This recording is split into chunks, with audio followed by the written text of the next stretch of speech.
Araw ng Kagitingan. Paano nga ba inaalala at ginugunita ng mga Pilipino sa kasalukuyan ang araw na ito? Yan ang ulat ni R.R. Tubise.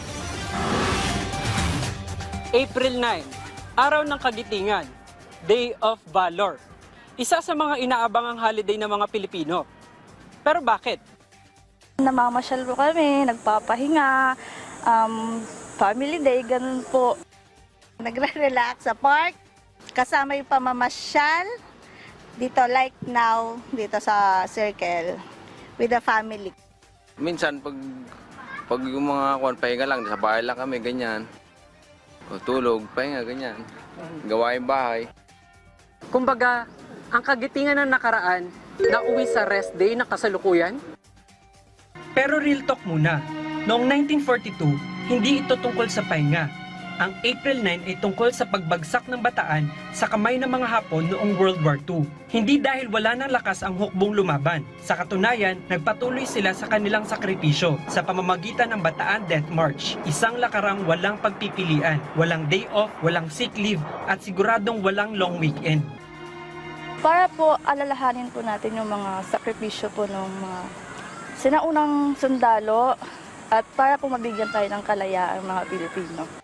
Para hindi natin sila nakakalimutan, commemorate yung mga ginawa nila sa atin para makalaya tayo from the Japanese invasion.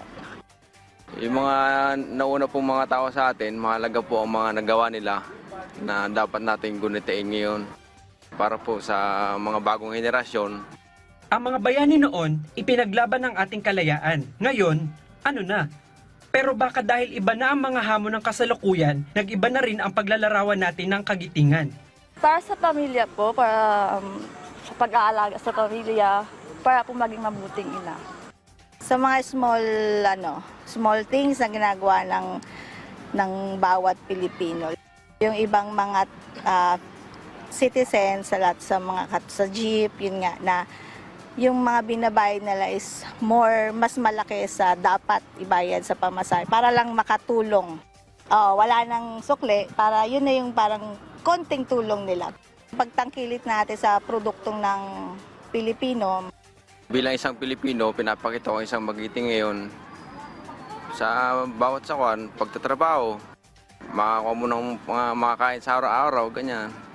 Ang araw ng kagitingan hindi lang para sa pag-alala ng tapang at tatag ng mga nagsakripisyo para sa kasarinlan ng bansa. Isa rin itong tanong sa atin, may natira pa ba sa kagitingan noon na isinasabuhay pa rin natin ngayon?